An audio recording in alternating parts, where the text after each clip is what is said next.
Okay. So I checked the syllabus and it is written from second unit only. Reference to context, explanations will be asked.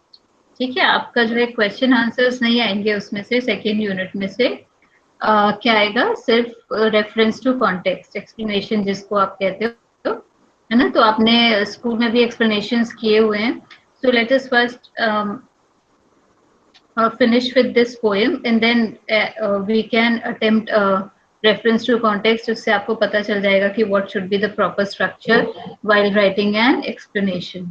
ठीक है, तो आपको ये याद रखना है कि जो आपकी फर्स्ट यूनिट है जिसमें कि हमने फॉर्म्स ऑफ पोइट्री करी थी, उसमें क्या है, सिर्फ और सिर्फ वेरी शॉर्ट आंसर्स आएंगे. और जो आपका सेकेंड यूनिट है उसमें there are 3 poets I suppose, 3 poets हैं जिनकी 2 पोएम्स है, that makes all together 6 poems. ठीक है, तो 6 पोएम्स में से सिर्फ रेफरेंस टू कॉन्टेक्स्ट आएंगे, एक्सप्लेनेशंस आएंगे. ठीक है, उसके लिए आपको क्वेश्चन आंसर्स प्रिपेयर नहीं करने हैं. देन अगर एक्सप्लेनेशन आना है तो आपको जो है, you should have read the poem at least 5-6 times so that you can instantly recognize the lines to which poem they belong, है ना. अगर आपको एक्सप्लेनेशंस करने हैं, आपको पोएम का मीनिंग पता होना चाहिए ऑब्वियसली, प्लस आपको 5-6 पोएम सब एक एक बार आप पढ़ो. सारी पोएम्स जो आपको 5-6 बार पढ़नी है, ताकि उससे क्या हो कि आप तुरंत जो है लाइंस आइडेंटिफाई कर सको कि जो है वो कौन सी पोएम से ली गई है. ठीक है, तो आपको इस वाले यूनिट में बहुत अच्छे से फोकस करना है टेक्स्ट पे. एक एक पोएम को बहुत बार पढ़ना है, क्योंकि कोई क्वेश्चंस नहीं आएंगे आपसे, सिर्फ और सिर्फ जो है रेफरेंस टू कॉन्टेक्स्ट पूछा जाएगा. और रेफरेंस टू कॉन्टेक्स्ट में सबसे इंपॉर्टेंट चीज यही होती है, अगर आपने आइडेंटिफाई कर लिया, अगर आपने जो फर्स्ट स्टेटमेंट है कि these lines are taken from this poem by this poet, अगर आपने ये ठीक कर दिया तो आपको आधे मार्क्स तो वैसे ही मिल गए, है ना. तो इसीलिए आपको इस यूनिट में जो है बहुत ज्यादा फोकस करना है upon the text. And yes again, आज भी आप लोग जो है फोटोग्राफ्स लेके और ग्रुप में शेयर कर देना. ठीक है, so that I can maintain my record. Okay, so let's begin with the poem where we had, okay, present. आप लोगों को मेरी आवाज क्लियर आ रही है, क्योंकि आज मेरा थोड़ा सा यस मैम, इंटरनेट में प्रॉब्लम है. यस मैम आ रही है. Okay,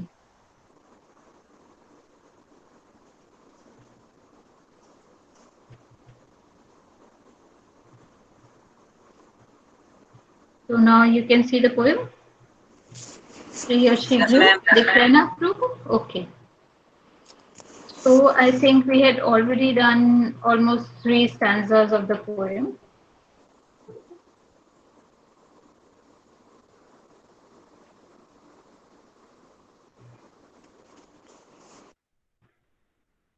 I had yesterday told you that this poem is about a child who is 3 years old, a girl whose name is Lucy. ये poem किसके बारे में है? एक छोटी बच्ची के बारे में है जो कि कितने साल की है? 3 साल की. And the character building of the child is being taken up by Mother Nature herself. ठीक है, जो ये कैरेक्टर बिल्डिंग हो रही है चाइल्ड की, she is being raised by mother nature. जैसे कि मैंने आपको बताया था पहले भी, that nature is personified in this poem and personified as a mother. Nature acts, nature is acting like a mother for Lucy. ठीक है, तो क्या है, नेचर को पर्सोनिफाई किया गया है, और किस फॉर्म में पर्सोनिफाई किया गया है? As a mother, where she is taking the responsibility to raise Lucy. है ना, वो जो है नेचर ने क्या रिस्पॉन्सिबिलिटी ली है कि वो रूसी को, she will make a lady of her own. यहाँ पे जो टर्म यूज किया गया है, जो लाइन है, वो क्या है? A lady of my own. Nature wants to make Lucy a lady of her own. ठीक है, सो हमने सेकंड स्टैंजा भी कर लिया था जहाँ पे हमने देखा था both law and impulse. What ever poetic techniques are used, we will discuss the techniques when we will finish the poem towards the end. ठीक है, तो I will tell you कि जो है क्या क्या poetic devices जो है poet ने use करी हैं इस poem में. But let us first understand the meaning of the poem. I think we were doing this stanza. She shall be sportive as the fawn that wild with glee across the lawn or up the mountain springs, and hers shall be the breathing balm, and hers the silence and the calm of mute insensate things. ठीक है, so I had yesterday told you what is a fawn. Fawn क्या होता है? FAWN fawn. कल मैंने आप लोगों को बताया था. क्या होता है fawn? कौन बताएगा? FAWN fawn. What is the meaning of the word fawn? Ma'am एक एनिमल बताया था. क्या बताया था? मैम ये एनिमल है. हाँ, कौन सा एनिमल है? मैम नाम याद नहीं है. हाँ, कौन बोल रहा है? किसने आंसर दिया? मैम नाम किरण बताओ. Kumari. Kiran. Okay, so Kiran is right. What is a fawn? Fawn is a deer. Deer सब जानते हैं. डियर को हिंदी में क्या कहते हैं? किरण. ठीक है. So now she is the nature wants to wants Lucy to grow up like a fawn. And what qualities of fawn she wants to instill in Lucy? वो कौन सी क्वालिटी चाहती है कि fawn की Lucy के अंदर आए? Sportive. Let her be adventurous. Let her be active like a fawn. अगर आपने हिरन को देखा होगा, हिरन का जो मूवमेंट होता है that is the jumping movement. ठीक है, he keeps on hopping from one place to another. That wild with glee across the lawn or up the mountain spring. ठीक है, तो मैंने आपको कल glee का भी मीनिंग बताया था. And glee means happiness, है ना? When a fawn jumps from one place to another, we can see the happiness in his action. ठीक है, तो यही जो स्पोर्टिवनेस है, जो एडवेंचरस स्पिरिट है, जो एक्टिवनेस है फॉन की, वो नेचर क्या करना चाहता है? नेचर जो है इनकलकेट करना चाहता है कि वो दूसरी के अंदर ये सारी क्वालिटीज आए. And hers shall be the breathing balm, and hers the silence and the calm of mute insensate things. So see, the qualities that we are talking here, they are moving in an antithetical manner. Antithetical क्या होता है? Opposite. ठीक है, तो आप देख रहे हो जो भी क्वालिटीज नेचर इनकलकेट करने के लिए कह रही है लूसी में, वो क्या है? आपस में कंट्रास्टिंग है. फॉर एग्जाम्पल, आपने जो सेकेंड स्टैंजा में पढ़ा था, that was law and impulse. ठीक है, there should be discipline and there should also be and it should also be her temperament to be impulsive. दोनों qualities जो है वो क्या है? they are opposite of each other, लेकिन nature क्या चाहते हैं कि वो दोनों क्वालिटीज जो है उसमें आए. Then second is sportive, adventurous, activity. कि लूसी को क्या होना चाहिए? She should be physically active, yet she should have the silence and calm. That she should also be reflective, be meditative. और ये भी क्वालिटी होनी चाहिए कि वो कहीं बैठ के आराम से चीजों को सोच सके. ठीक है, एक्टिविटी प्लस मेडिटेटिवनेस, ये दोनों जो है एंटीथेटिकल क्वालिटीज हैं.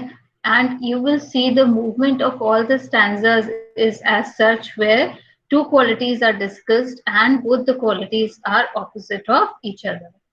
Okay, so she wants her to be active like fawn, and she also wants her to be silent, calm, of mute insensate things. जैसे कि एक ट्री होता है या फिर एक रॉक होता है ना? The rock it can not speak. वो एक ही जगह जो है जहां वो रखा होता है वहीं रखा रहता है. ठीक है, तो जो पेशेंस रिप्रेजेंट करता है रॉक, या फिर जो साइलेंस, काम, हमेशा काम रहता है. Because it is not moving, that means it is काम. ठीक ठीक है, तो ये सब क्वालिटीज जो एक इनसेंसेट का मतलब क्या होता है, आपने यहाँ पे पढ़ा ऑफ म्यूट इनसेंसेट थिंग्स, जिनमें सेंसेस नहीं होते हैं, ठीक है। आप नॉन लिविंग ऑब्जेक्ट्स जो होते हैं, तो जो नॉन लिविंग ऑब्जेक्ट्स में जो कामनेस होती है, जो साइलेंस होता है उनसे एसोसिएटेड, जिसको आप हिंदी में स्थिरता कहते हो, है ना, तो जो है वो भी उसी में होनी चाहिए। Then the next stanza. The floating clouds their state shall lend to her, for her the willow bend, nor shall she fail to see, even in the motions of the storm, grace that shall mold the maiden's form by silent sympathy. Okay, so now what are the qualities that the nature is talking about? Nature wants to instill the stateliness of clouds. Stateliness क्या होता है? What do clouds represent? Clouds को देख के आपके mind में क्या feeling आती है? What are the clouds symbolic of? किस चीज के सिंबल हैं? क्लाउड सबको पता है क्या होते हैं ना, सबने देखे हैं। टेक अ गेस, आप गेस कर सकते हो कि क्लाउड्स क्या सिग्निफाई करते हैं।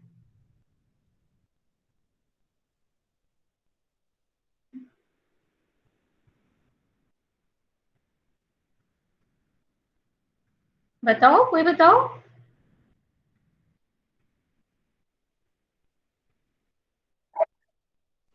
मैम बारिश होने की हाँ संभावना। बिल्कुल, बारिश होने की संभावना भी इंडिकेट करते हैं, बट नॉट ऑल क्लाउड्स। जो आपने व्हाइट वाले क्लाउड्स देखे होंगे, दे डू नॉट ब्रिंग रेन, है ना। आप अक्सर आसमान में देखते हो सफेद रंग के बादल होते हैं, उड़ते रहते हैं। They do not bring rain. What do they symbolize?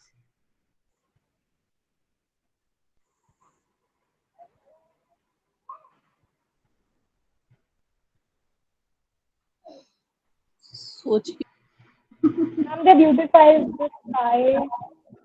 They beautify the sky. Yes, of course, they beautify the sky. Yes.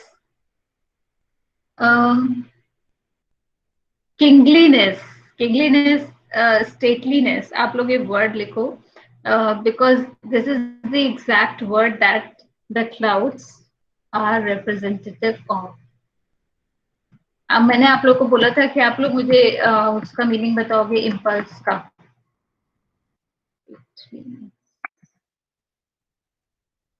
आप मुझे स्टेटलीनेस का मीनिंग बताओगे।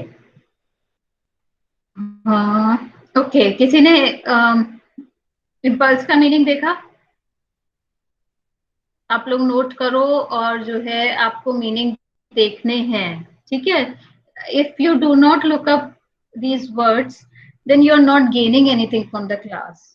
अगर आप कुछ नया सीख नहीं रहे हो, अगर आप वर्ड्स के मीनिंग्स नहीं देख रहे हो, you are not, this class is just useless. जो भी I am saying you will eventually forget, है ना। जो भी हमारा डिस्कशन हुआ है, दिस इज ह्यूमन नेचर, कुछ दिन याद रहती हैं चीजें, फिर कुछ आप थोड़े दिनों में भूल जाते हो, ठीक है। तो अगर आप वर्ड्स के मीनिंग्स नहीं देखोगे, आप, दैट मीन्स आपका कुछ नॉलेज इंक्रीज नहीं हो रही है। आप जहाँ थे सारी क्लासेस वहीं रहोगे, है ना। And I am sure you do not want to proceed forward in this manner. जब आप एक क्लास से दूसरी क्लास में आते हो, तो there should be an enhancement of knowledge, and that should reflect in your character, है ना। जो भी आप पढ़ते हो वो आपके कैरेक्टर का पार्ट बनता है, और अगर आप कुछ गेन नहीं कर रहे हो, तो फिर you are not actually growing up. So I can only request कि आपसे जो भी मीनिंग्स कहा जाता है वो आप लोग देखा करो, बिकॉज आई नो आप में से किसी को इम्पल्स का मीनिंग नहीं पता, कल भी नहीं पता था, आज भी नहीं पता, और जब सारी क्लासेस खत्म हो जाएंगी, एग्जाम भी पास कर लोगे, उसके बाद भी नहीं पता हो, है ना। So this should not be the trend, आप लोग सीखो। Okay, so clouds they are like king. You can imagine कि जो क्लाउड्स हैं वो कैसे, या किंगली, लाइक अ किंग, ठीक है।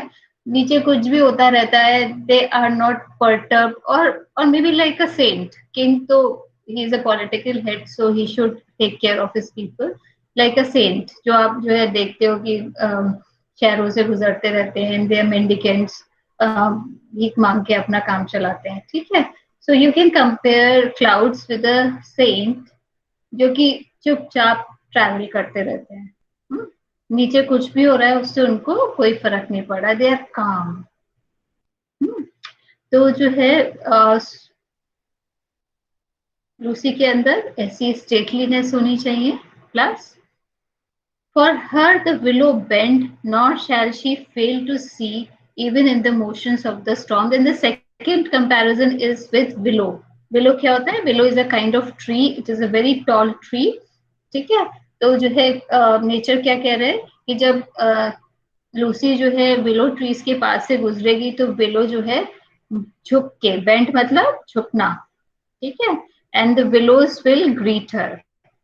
तो जब विलोज ने झुक के लूसी को ग्रीट किया, उससे लूसी ने क्या सीखा? अगर आपके सामने कोई बहुत बड़ा इंसान है, वो झुक के आपको जो है ग्रीट कर रहा है, तो आप उससे क्या सीखोगे? Humility, being humble.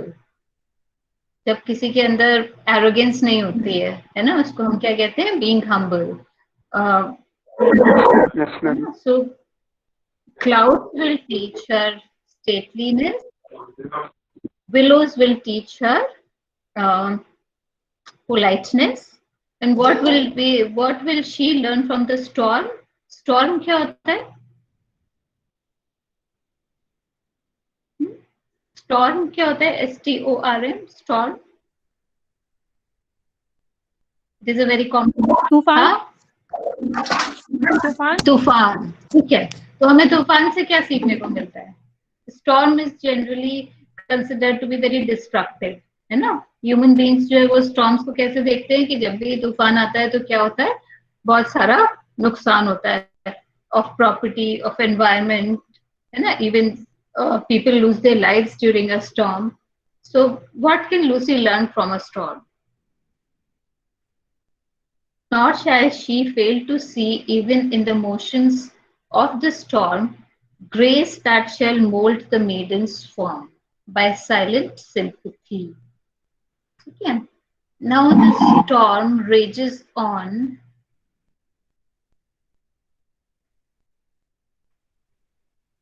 Mother Nature wants to infuse the fury of a storm in Lucy's nature. क्या चाहती है? जो फ्यूरी होती है स्टॉर्म की, व्हाट इज फ्यूरी? गुस्सा, है ना।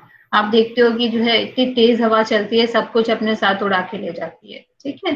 सो nature wants to inculcate this fury into the character of Lucy, along with politeness and along with stateliness, है ना। काम होने का मतलब ये नहीं होता कि कुछ भी हो जाए आप हमेशा काम रहो, है ना, कि आप हमेशा शांत रहोगे, आप किसी से जोर से नहीं बोलोगे।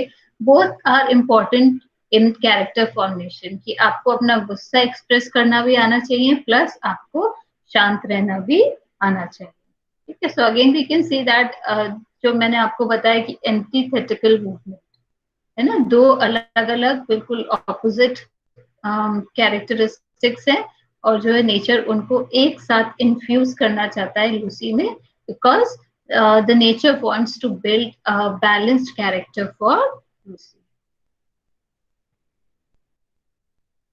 The stars of midnight shall be dear to her, and she shall lean her ear in many a secret place, where rivulets dance their wayward round, and beauty born of murmuring sound shall pass into her face. Okay. The stars of midnight shall be dear to her, and she shall lean her ear in many a secret place, where rivulets dance their wayward round, and beauty born of murmuring sound shall pass into her face. So what kind of beauty nature wants for Lucy? है ना, हमने starting से पढ़ा था that Lucy is a very beautiful child, but nature जो है उसकी beauty को कैसे मोल्ड करना चाहता है? that there should be light in her face. कैसी लाइट होनी चाहिए? जैसे कि स्टार्स में होती है, आप स्टार्स अगर आप रात में देखो तो स्टार्स जो है they have a very diffused kind of light, है ना, वो आपकी आंखों में नहीं चुभती जैसे कि सन की रोशनी होती है। अगर आप डायरेक्ट सन को देखोगे तो क्या होगा, जो you can not look into the sun for a very long time, है ना, आप बहुत देर तक जो है सन की तरफ नहीं देख सकते। So the light that Lucy emits, the nature wants it to be the light like the light of the stars, which is diffuse, which is peaceful, which is calming. And she shall lean her ear in many a secret place where rivulets dance their wayward round. What are rivulets? Rivulets क्या होते हैं, कौन से word से बना है rivulets?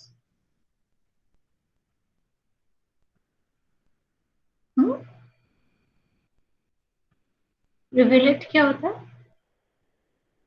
Small reverse. आप जब पहाड़ों में जाते हो तो आप देखते हो कि जो है कहीं कहीं पे जहाँ पे रोड भी होती है वहां पे भी जो है पानी जो है गिर रहा है झरने की तरह, है ना।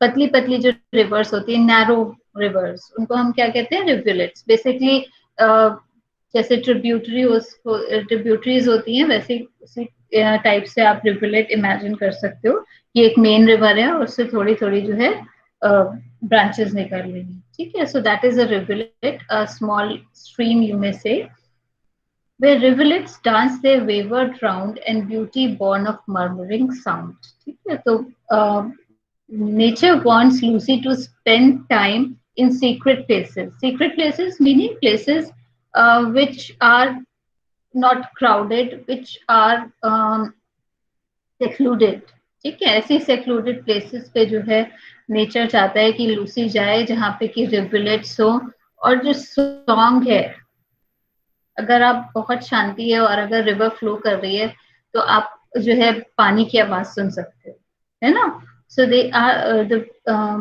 Nature is talking about such murmuring. यहाँ पे कौन सा वर्ड यूज किया गया है द फ्लो ऑफ वाटर के लिए?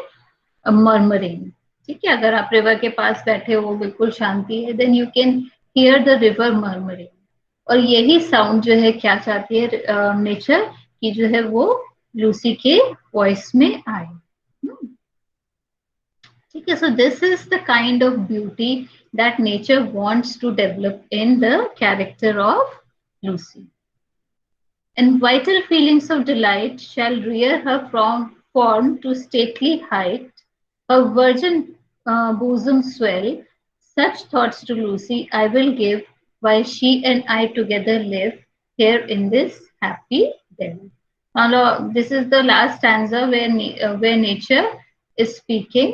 इसके बाद से जो है there is one more stanza, but that is being spoken by the poet, ठीक है। तो जो ये नेचर का मोनोलॉग चल रहा था वो कहाँ जाके एंड होता है, इस स्टैंजा पे। And vital feelings of delight shall rear her form to stately height, she shall be a very happy person. Delight क्या होता है? Happiness. Her virgin bosom swell, such thoughts to Lucy I will give, while she and I together live here in this happy den, ठीक है। तो how nature is concluding? Nature is saying that she wants Lucy to be happy at all times, and this is how she wants to spend time with Lucy and bring happiness into her life. Okay, so what is the ultimate wish of nature for Lucy? That she be always happy in her life. Thus nature spake, the work was done. How soon my Lucy's race was run. She died and left to me this heat, this calm and quiet sea, the memory of what has been and never more will be. This poem can be seen as an elegy. मैंने आपको elegy जब मैंने वो पढ़ाया था आपको forms of poetry, then we had discussed elegy. What was an elegy? Elegy क्या होता है? We can definitely say that this poem has an elegiac note. क्या होता है elegy? किस टाइप की पोएम होती है?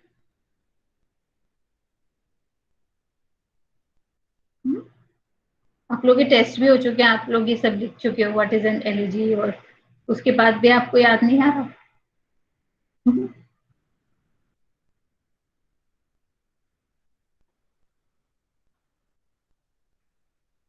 कौन बताएगा एलिजी क्या होता है?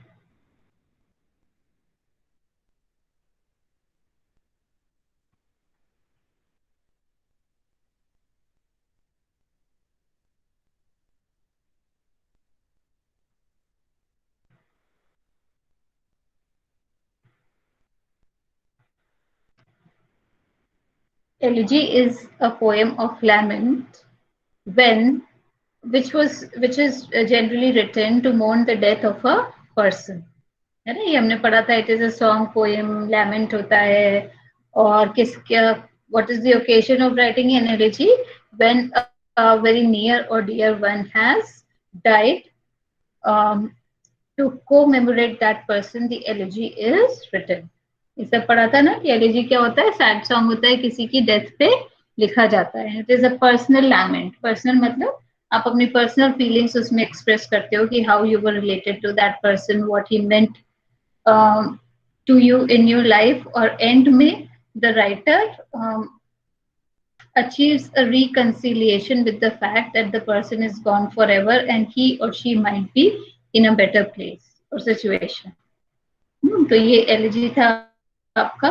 So how we can say that this poem is an elegy? Because Wordsworth is lamenting the passing away of a 3 years old child. ठीक है, यहाँ पे भी वर्ड्सवर्थ क्या कर रहा है? वो अपने इमोशंस एक्सप्रेस कर रहा है जब he had lost a child who was 3 years old. ठीक है. Thus nature spake, the work was done. So finally nature has achieved whatever nature wanted to achieve through Lucy. Nature का काम जो है वो क्या हो गया? वो खत्म हो गया. The work was done.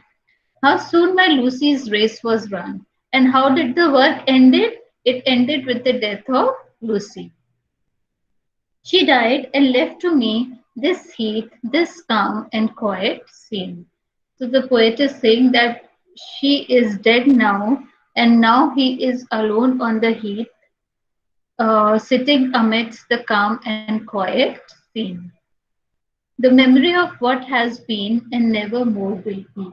ठीक है, तो अब वो जो है कहाँ बैठा है? वो हीथ में बैठा हुआ है जहाँ पे बिल्कुल शांति है, और किसके साथ? मेमोरी के साथ, उन यादों के साथ कि लूसी कैसी थी, उसकी लाइफ कैसी थी, और अब वो उसके साथ नहीं है. ठीक है, so this is the meaning of the poem. What do you think is the theme? What writer wants to communicate through this poem? क्यों लिखी वर्ड्सवर्थ ने poem? And that memory will last forever. Sir फिर से बोलो बेटा. Memories last forever.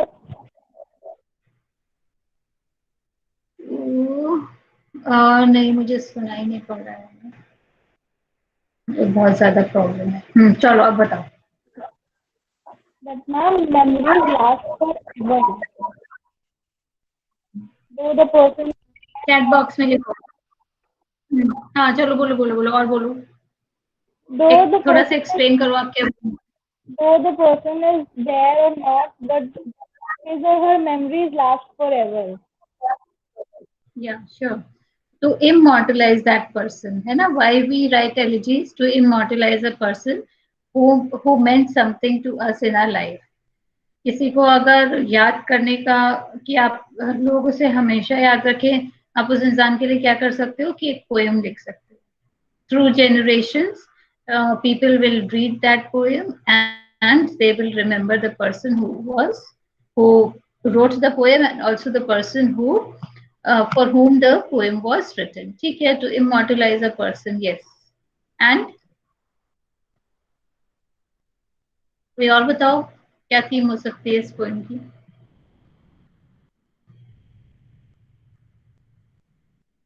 सी, अगर आपको reference to context लिखना है तो आपको 3-4 लाइंस में थीम हर पोएम की पता होनी चाहिए, because that is the structure of writing reference to context.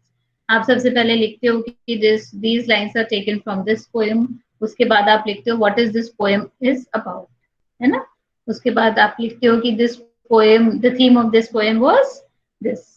उसके बाद आप अपना एक्सप्लेनेशन करते हो। तो आपको हर पोएम की theme you should be able to write in 3 or 4 lines, ताकि आप रेफरेंस टू कॉन्टेक्स्ट में उसे आराम से लिख सको।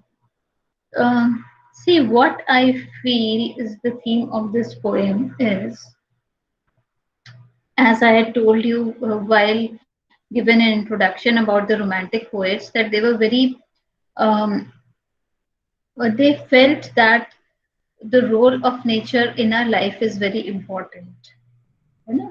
मैंने आपको ये बताया था ना कि जो वर्ड्सवर्थ और जितने भी रोमांटिक राइटर्स थे वो क्या फील करते थे, that nature is very important in our life and it helps in the character building of a person. ठीक है, नेचर हमारी लाइफ में बहुत इंपॉर्टेंट है और वो जो है नेचर में कैरेक्टर बिल्डिंग में हेल्प कर सकता है। So may be he wants to, Wordsworth wants to show how nature can help in building the character of a person. ठीक है, how nature can be instrumental in teaching us virtues and vices. ठीक है, हम nature से क्या क्या सीख सकते हैं वो उसने लूसी पोएम के थ्रू बताया। And also I had told you that he had lost 2 of his children who were very young.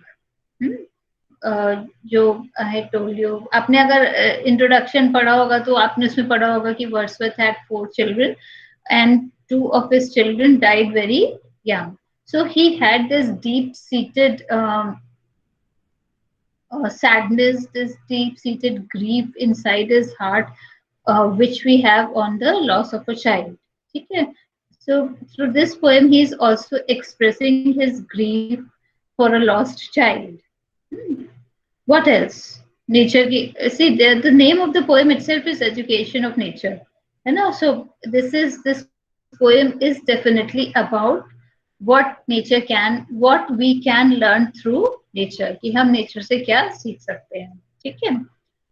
Then the second is, जो मैंने आपको बताया कि it contains the elegiac note, where the writer is mourning for the death of his own children.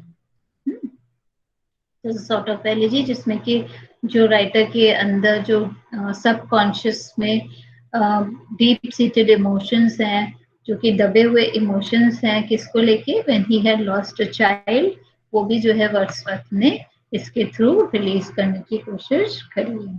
ठीक है। What else? एक poem में बहुत सारी थीम्स होती हैं। ठीक है। So when you are stating the theme of a poem, you should try to combine all the elements, all the themes that you could find in a poem. ठीक है। तो आप जो है एक थीम नहीं लिखनी है, आपको सब कुछ लिखना है कि पोएम इसके बारे में है, इसके बारे में, इसके बारे में, and you have to synthesize all things in a statement. आपको अलग अलग पॉइंट्स बना के नहीं लिखना, आपको ऐसे एक स्टेटमेंट क्रिएट करना है जिसमें कि ये सारी चीजें आ जाए। So what else? और क्या थीम हो सकती है? So this is your assignment for today. आप लोग 3 या 4 लाइन्स में इस पोएम का की थीम लिखोगे। ठीक है, और कल मुझे बताओगे कि क्या थीम है, and then we will proceed forward. And okay, poetic devices, we still have time, let me tell you. So what is the rhyme scheme of this poem? How many stanzas are there? आपको सारे poems में पता होने चाहिए कि कितने stanza हैं। कितने स्टैंजा इस पोएम में?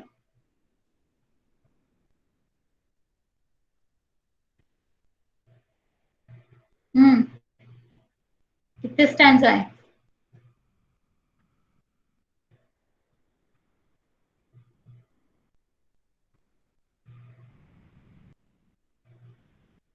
आप लोगों के पास टेक्स्ट है कि नहीं है? बिना टेक्स्ट के बैठे हो ना आप लोग? Difficult. See, I have to finish this poem today, so let me tell. There are 7 stanzas in the poem. कितने stanzas हैं? 7 stanzas हैं। हाँ, और एक stanza में कितनी लाइन है?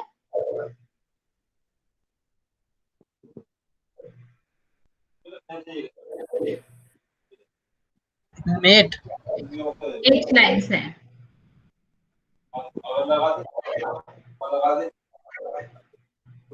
Yes, ma'am.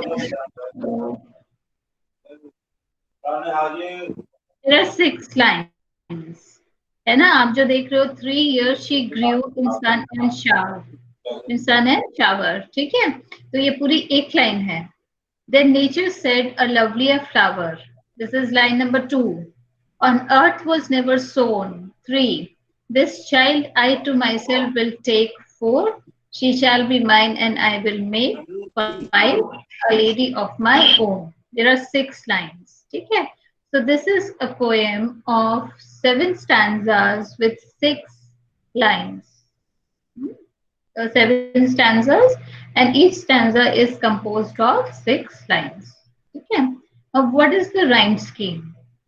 आप देखो फर्स्ट लाइन में जो लास्ट वर्ड है दैट इज शावर. ठीक है. देन सेकेंड लाइन में जो लास्ट वर्ड है that is flower. Third line is sown. Fourth line is take. Fifth line is make and sixth line is.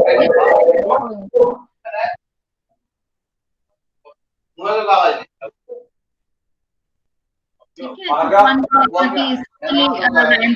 है. इसकी तरफ से की साउंड आ रही है. ऑडियो म्यूट कर लो. जब आप लोग नहीं बोल रहे हो ना तो ऑडियो म्यूट कर लो.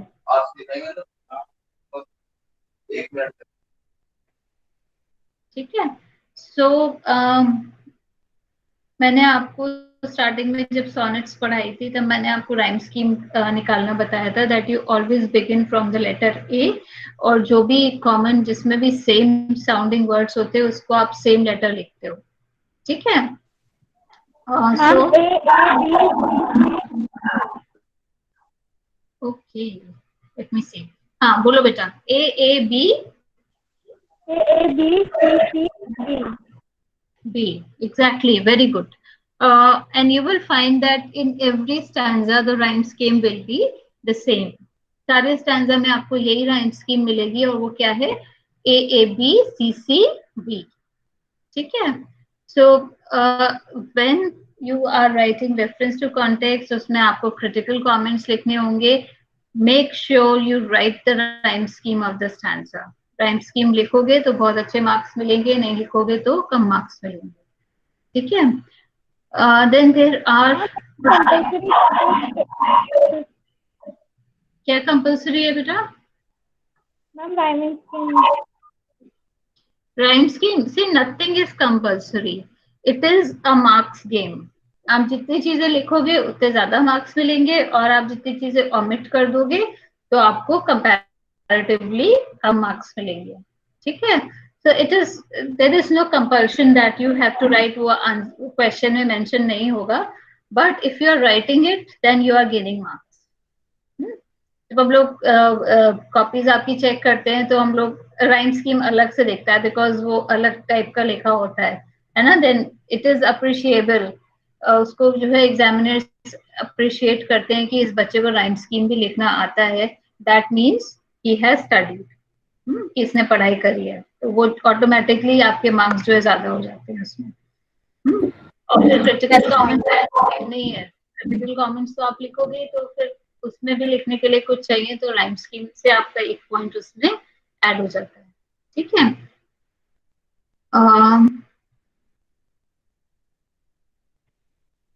Okay, so the literary devices that are being used in this poem are number 1 personification. कल मैंने आपको बताया था personification क्या होता है. When an inanimate object is treated like an animate object, that is personification. और यहाँ पे किसका personification हुआ है? Nature is being personified as a mother. Then antithesis, where two opposite meaning words are put together.